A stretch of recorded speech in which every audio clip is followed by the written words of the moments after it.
ज्ञानवापी मस्जिद का मसला एक ऐसा जो सारे देश में चर्चित है। ज्ञानवापी मामले में आज एक नहीं बल्कि तीन अदालतों में सुनवाई की गई और इस दौरान सुप्रीम कोर्ट ने वहां जो संरचना मिली थी जिसे हिंदुओं के पक्ष के द्वारा शिवलिंग कहा गया, उसके संरक्षण को जारी रखने का आदेश दिया है। अगली सुनवाई और इससे जुड़ा पूरा अपडेट आप इस रिपोर्ट में पाएंगे।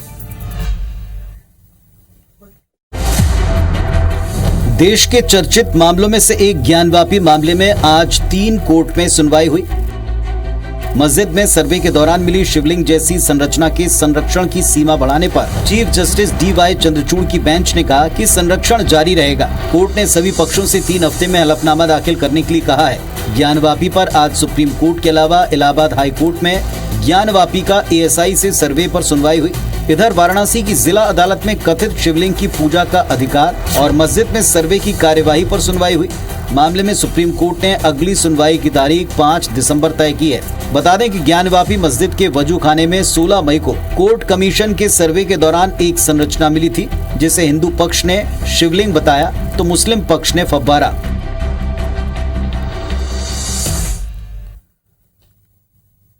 तो अब आगे इस पर क्या होगा अगली सुनवाई में, ये तो बात की बात है, लेकिन एक विचार और एक संरचना मिलने पर जो सारे देश में मंथन शुरू हुआ था, इसमें एक और बयान भी आज जुड़ा। ज्ञानवापी मस्जिद विवाद पर पंडित प्रदीप मिश्रा जो रायपुर आए हैं शिव कथा करने के लिए, उनका क्या कहना है वो भी आप सुन लीजिए।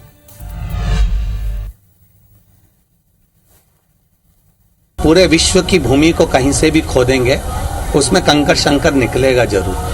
ये सारी मूर्तियों का निर्माण तो बाद में हुआ है, जब द्वापर आया, त्रेता आया, सतयुग आया, तब इन मूर्तियों का निर्माण हुआ है बाकी की। पर शिव मूर्त का निर्माण तो पुरातन समय से रहा हुआ है। किसी भी भूमि को आप नीचे से खोदेंगे उसमें शिव मिलेगा।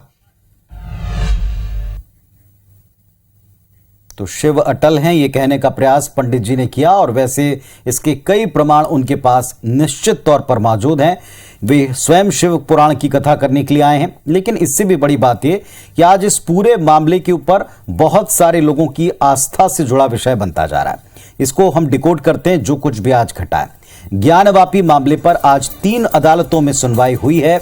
सुप्रीम कोर्ट इसको लेकर किस बात पर सुनवाई कर रहा है, इसको भी हम जरा समझते हैं। दरअसल 2021 में 5 महिलाओं ने श्रृंगार गौरी में पूजन और विग्रहों के संरक्षण को लेकर याचिका डाली थी, जिसके बाद कोर्ट ने ज्ञानवापी का सर्वे कराने का आदेश दिया। सर्वे में शिवलिंग मिला, जबकि मुस्लिम पक्ष ने कहा कि वो शिवलिंग नहीं बल्कि एक फव्वारा है। कोर्ट ने उस पूरे जगह को 12 नवंबर तक संरक्षित रखा था। अब वो मियाद खत्म होने वाली है, इसीलिए हिंदू पक्ष फिर से सुप्रीम कोर्ट से उसे आगे बढ़ाने की मांग कर रहा है और इस पर कोर्ट ने कहा कि संरक्षण जारी रहेगा। आगे सबको इसमें अपना तथ्य रखने के लिए एक तारीख दी है और अगली सुनवाई पर वो तथ्य रखने के लिए कहा है।